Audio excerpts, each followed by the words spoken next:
무리가 몰려와서 하나님의 말씀을 들을새 예수는 게네사렛 호숫가에 서서 호숫가에 배 두 척이 있는 것을 보시니 어부들은 배에서 나와서 그물을 씻는지라.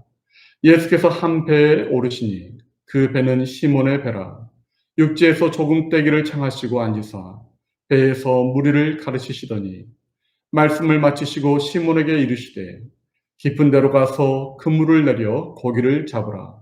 시몬이 대답하여 이르되 선생님, 우리들이 밤이 새도록 수고하였으되 잡은 것이 없지만은 말씀에 의지하여 내가 그물을 내리리이다 하고 그렇게 하니 고기를 잡은 것이 심히 많아 그물이 찢어지는지라. 이에 다른 배에 있는 동무들에게 손짓하여 와서 도와달라 하니 그들이 와서 두 배의 채움에 잠기게 되었더라. 시몬 베드로가 이를 보고 예수의 무릎 아래에 엎드려 이르되 주여 나를 떠나소서 나는 죄인이로소이다 하니 이는 자기 및 자기와 함께 있는 모든 사람이 고기 잡힌 것으로 말미암아 놀라고 세베대의 아들로서 시몬의 동업자인 야고보와 요한도 놀랐습니다. 예수께서 시몬에게 이르시되 무서워하지 말라. 이제 후로는 내가 사람을 취하리라 하시니 그들이 배들을 육지에 대고 모든 것을 버려두고 예수를 따르니라. 아멘. 오늘 누가복음 5장 1절부터 11절 이 본문을 중심으로 갈등하는 인생에서 부름받은 인생이라는 제목으로 함께 말씀을 나누기를 원합니다. 성경 전체는 1189장으로 이루어져 있습니다. 성경 전체 1189장 중에 갈등이 등장하지 않는 장은 창세기 1장과 2장 단 두 곳뿐입니다. 창세기 3장부터 인간의 범죄 역사와 갈등의 역사가 등장하기 시작합니다. 그래서 철학자이자 기독교 사상가인 히엘 케골은 이렇게 이야기했습니다. 인류의 역사는 계속되는 하나님과 인간의 갈등의 역사이다. 우리 가운데 갈등이 없는 사람은 없습니다. 부부의 갈등, 고부 간의 갈등, 부모와 자녀의 갈등, 또 세대 간의 갈등이 있습니다. 국가 간에도 정치와 문화와 이념의 갈등이 있습니다. 갈등은 어떤 모습으로든 우리의 삶에 내재되어 있습니다.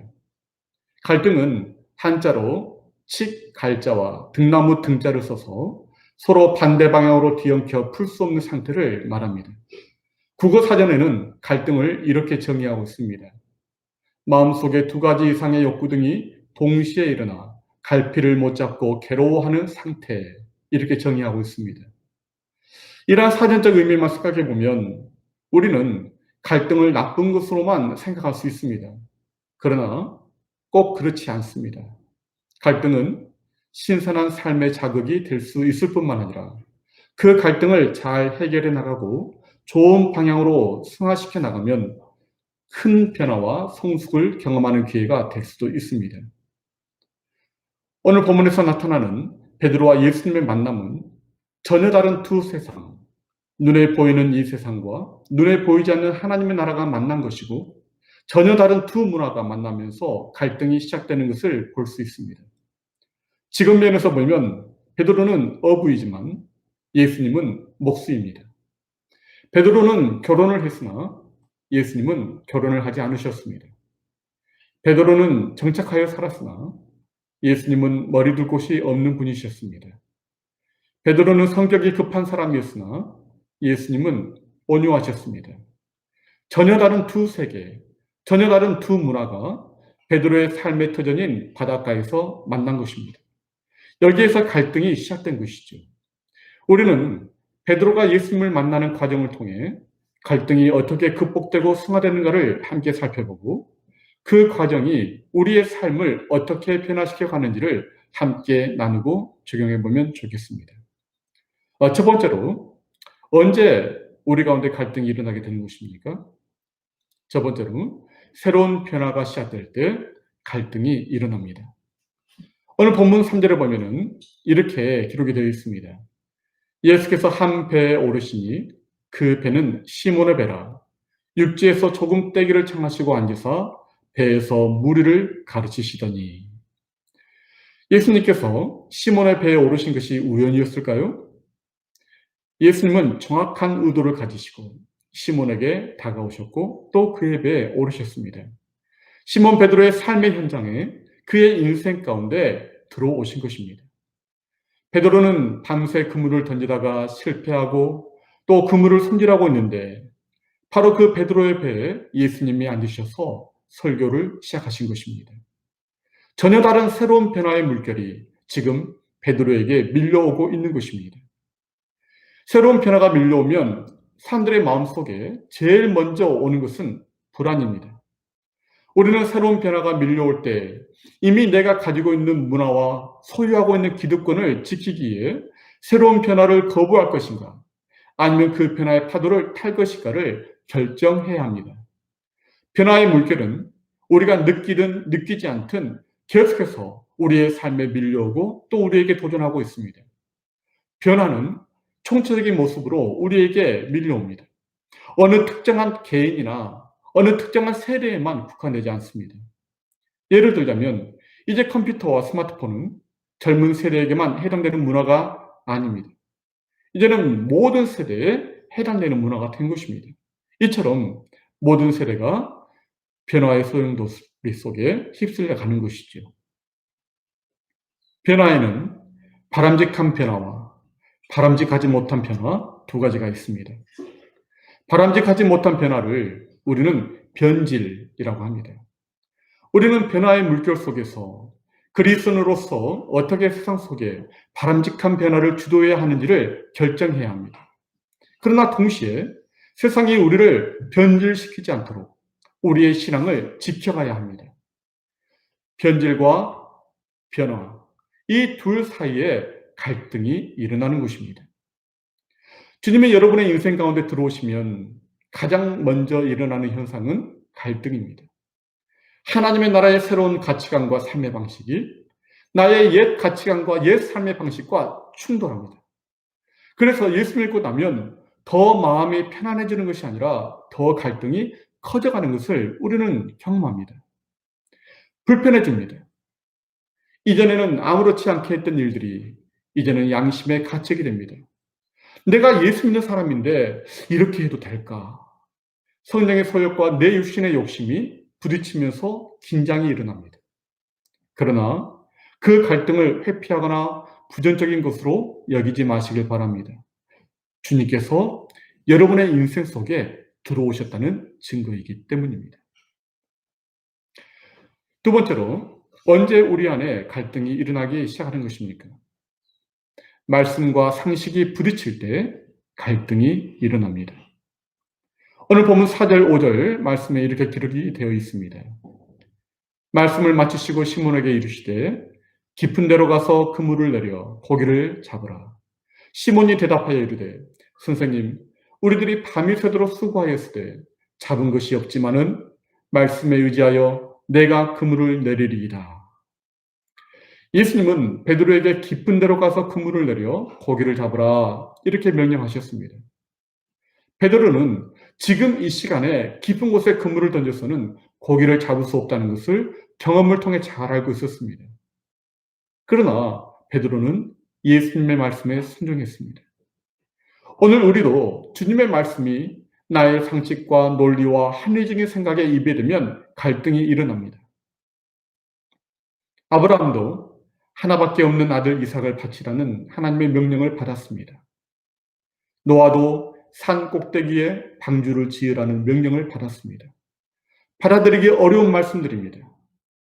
상식을 초월하는 말씀들입니다. 그들의 경험상 이해되지 않는 말씀들입니다. 그런데 이들이 진정 하나님을 경험하고 하나님의 은혜를 입을 수 있었던 것은 그 말씀에 순종했기 때문입니다. 왜 우리의 신앙이 성장하지 못할까요? 하나님의 말씀에 순종하지 않기 때문입니다. 내 상식과 논리에 맞지 않기 때문에, 때로는 그 말씀이 내 마음에 들지 않아서, 때로는 내게 벅차다고 생각되기에 순종하지 않습니다. 하지만 하나님은 우리가 감당 못할 것을 요구하시지 않습니다. 우리의 신앙 수준의 각 단계에서 할 수 있는 것을 요구하시는 것입니다. 아브라함도 독자 이삭을 바칠 수 있을 만큼 그의 신앙이 성장했음을 하나님이 아셨기에 명령하신 것입니다. 아브라함은 그 명령에 순종함으로 보다 더 깊고 더 높은 믿음의 세계로 나아갈 수 있었습니다. 교회 생활도 마찬가지입니다. 내 과거의 경험이 오히려 변화를 거부하는 걸림돌이 될 수 있습니다. 그러나 주님의 말씀이라면 나의 상식과 경험을 초월하여 아멘으로 순종해야 합니다. 우리가 감당할 수 있기에 하나님께서 우리에게 요구하시고 말씀하시는 것입니다. 그리하여 그 말씀에 순종하면 우리는 더 깊은 신앙의 단계, 믿음의 세계로 우리는 나가게 되고 우리의 믿음이 변화되게 될 것입니다. 세 번째로, 어떻게 우리 안에 이런 갈등이 일어나게 됩니까? 죄인임을 깨달을 때 우리 안에 갈등이 일어납니다. 오늘 성경 본문 말씀은 구약 성경 에스겔 47장 말씀의 그 예언의 성취입니다. 에스겔은 장차 미래 메시아 시대에 이루어질 바로 그때에는 깊은 바다에 생명이 가득 깃들인다고 그렇게 예언했습니다. 에스겔서 47장 8절부터 10절 말씀을 제가 읽어보도록 하겠습니다. 그가 내게 이르시되 이 물이 동쪽으로 향하여 흘러 아라바로 내려가서 바다에 이르리니 이 흘러내리는 물로 그 바다의 물이 되살아나리라. 이 강물이 이르는 곳마다 번성하는 모든 생물이 살고 또 고기가 심히 많으리니 이 물이 흘러 들어가므로 바닷물이 되살아나겠고 이 강이 이르는 각처에 모든 것이 살 것이며 또 이 강가에 어부가 설 것이니 엔게디에서부터 에네글라임까지 그물 치는 곳이 될 것이라. 그 고기가 각기 종류를 따라 큰 바다의 고기같이 심히 많으려니와. 베드로는 깊은 곳에 그물을 내려 2배 가득 고기를 잡는 기적을 체험합니다. 그리고 나서 비로소 자신 앞에 서 계시는 바로 이분이 구원자이신 메시아임을 발견합니다. 그래서 베드로는 이렇게 고백합니다. 오늘 본문 8절에 베드로의 고백이 기록되어 있습니다. 시몬 베드로가 이를 보고 예수의 무릎 아래에 엎드려 이르되 주여 나를 떠나소서 나는 죄인이로소이다. 베드로는 예수님의 말씀에 의지해서 그물을 내렸을 때 자신의 상식과 경험을 뛰어넘는 놀라운 기적을 경험합니다. 베드로는 그 순간 자신의 힘과 지혜와 경험이라는 것이 주님의 말씀 앞에 얼마나 허망한 것인가를 깨닫습니다. 자신의 힘으로는 아무것도 할 수 없는 철저히 무능한 자임을 깨닫게 됩니다. 자신에 대해 철저히 절망합니다. 자신은 결코 신뢰할 대상이 아님을 깨닫습니다. 그래서 베드로는 예수님을 주님이라고 고백합니다. 이는 예수님을 메시아로 고백하는 놀라운 고백이죠. 베드로는 하나님 앞에 서보니 자신이 죄인임을 고백하지 않을 수 없었습니다. 감히 거룩하신 하나님과 함께 할 수 있는 그런 존재가 아님을 깨닫게 됩니다. 그래서 베드로는 나를 떠나서서 엎드려서 말합니다. 진정한 회개가 일어난 것입니다. 어느 교회 주일학교 선생님이 공학 공부 시간에 회개에 대해서 아이들에게 가르치다가 물었습니다. 자, 이제 회개에 대해서 배웠는데 회개하려면 어떻게 해야 하지? 한 아이가 손을 들고 대답합니다. 네, 먼저 죄를 지어야 합니다. 회개란 어떤 윤리적이고 도덕적인 잘못을 면책받는 정도로 생각하는 사람들이 있습니다. 그러나 회개란 살아계시는 하나님을 만나는 경험을 통해 그 마음 중심으로부터 일어나는 자신의 본질이 죄인임에 대한 자각과 주님 없이는 아무것도 아닌 존재임을 깨닫고 주님 앞에 엎드려 긍휼히 여겨주심만을 구하는 것입니다. 혹시 여러분 가운데 나는 그래도 꽤 괜찮은 사람이야. 나는 저 사람에 비하면 나는 잘하고 있는 거야. 이렇게 생각하시는 분이 계시다면 죄송하지만 아직 주님을 깊이 만나지 못하신 것입니다. 주님이 메시아임을 발견한 베드로는 이제 주님과 더불어 살아가야 할 것인가? 아니면 여전히 지금까지 살아온 대로 제 가운데 살아갈 것인가를 결단해야 하는 갈등이 일어납니다. 우리도 신앙의 연륜과 훈련이 더해질수록 더욱 깊은 죄의 자각으로 들어가게 됩니다. 그만큼 갈등도 더 커지게 되는 것이죠. 마치 사도 바울이 나는 죄인의 기수라고 그렇게 고백한 것처럼 우리 신앙의 연륜이 더해지면 더해질수록 노련해지는 것이 아니라 더 깊이 주님 앞에 저는 죄인입니다. 저는 주님과 감히 함께 할 수 있는 그러한 사람이 아닙니다. 그렇게 자신의 죄에 대해서 갈등하고 또 자각하게 되는 것입니다. 그때 오직 나를 용서하시고 나를 받아주실 수 있는 그 주님의 은혜만을 우리는 의지하게 되는 것입니다. 주님 없이는 나는 아무것도 아니라는 것. 내가 이전에는 마치 썸바디인 것처럼 그렇게 생각했지만 주님 앞에 나아가니 이제는 나는 노바디이구나. 그것을 깨닫게 되는 것입니다. 주님을 만날 때 우리 가운데 이러한 죄로 인한 자각과 또 갈등이 일어나게 됩니다. 바로 그때 오직 주님만을 의지하겠노라고, 주님의 은혜만을 의지하겠노라고 결단하시는 그런 거룩한 결단이 여러분 안에 일어나기를 바랍니다. 네 번째로, 우리 안에 어떻게 언제 갈등이 일어나게 됩니까? 물질과 사명 사이에서 우리는 갈등을 겪게 됩니다. 오늘 본문 10절, 11절 말씀을 제가 읽도록 하겠습니다. 세베대의 아들로서 시몬의 동업자인 야고보와 요한도 놀랐습니다. 예수께서 시몬에게 이르시되 무서워하지 말라. 이제 후로는 네가 사람을 취하리라 하시니 그들이 베드로를 육지에 대고 모든 것을 버려두고 예수를 따르니라. 베드로가 밤새도록 고기를 잡지 못하고 빈 그물로 돌아왔을 때에 육체적인 피로뿐만 아니라 실패로 인한 심리적인 갈등까지 겪었을 것입니다. 베드로는 한 집안의 가장입니다. 장모도 모시고 살았습니다. 그날 하루 그가 던지는 그물질에 가족들의 생계가 달려있기 때문에 베드로의 그물질은 가족의 생계를 책임져야 하는 가장의 절박함이 실려 있는 것입니다. 그런데 밤새도록 아무리 그물을 던져도 결국 실패하여 빈 배로 돌아와야 했던 것입니다. 실패와 가난은 우리에게 갈등을 가져다 줍니다. 하지만 성공과 풍요에는 갈등이 없을까요? 예수님의 말씀에 순종함으로 엄청난 만선의 결과를 보았을 때 베드로는 이제 새로운 갈등을 겪습니다. 소유냐 버림이냐, 이 갈등이 생겨나게 된 것입니다. 차라리 실패했을 때에 빈 배일 때에는 나를 따르라 주님이 부르셨다면 오히려 홀가분한 마음으로 배와 그물을 던져버리고 예수님을 따라 나설 수 있었을지 모릅니다. 어떤 분은 가끔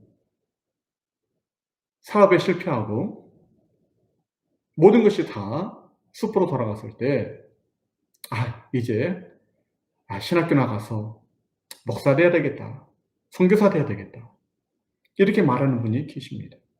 물론 그것도 하나님의 부르심의 섭리일 수 있습니다. 하지만 그가 정말 사업에 성공하고 그의 인생의 최절정기였을 때 과연 주님의 그 부르심에 순종하고 그 모든 것을 버려두고 주님을 따를 수 있을까요? 배가 고기로 가득 찬 풍요를 경험했을 때 베드로의 인생의 절정에 그 모든 것을 버리고 예수님을 따른다는 것은 결코 쉽지 않았을 것입니다. 갈등은 물질이 없을 때에도 오지만 물질이 풍족할 때에도 오는 것입니다. 갈등은 실패했을 때에도 오지만 성공했을 때 더 큰 갈등이 올 수 있습니다.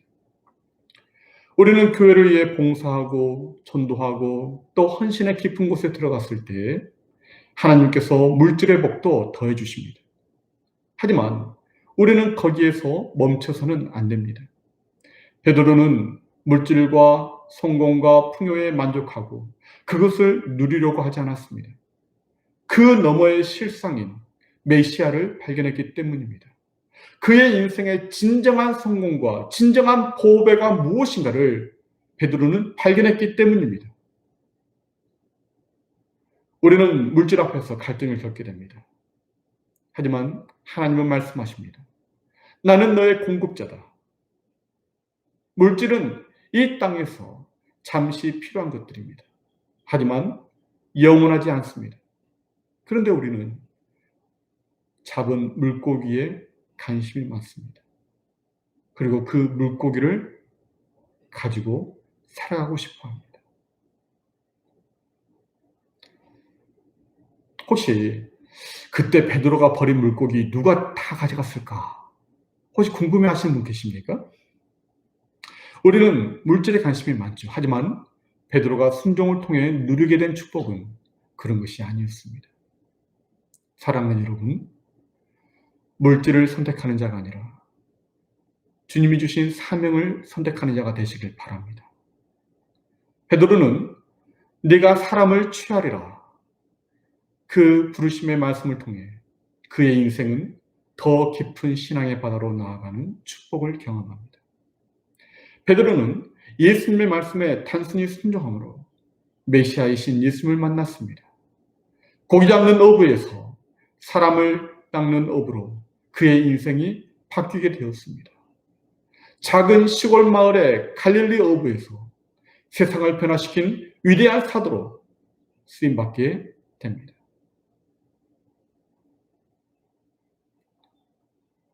작가 정희동 씨가 그의 책 물은 아래로 흐르고 사람은 위로 달린다. 그 책에서 이 만남을 4종류로 소개하고 있습니다. 첫째는 꽃송이 같은 만남이라고 합니다. 처음은 화려하지만 시들면 그만인 만남입니다.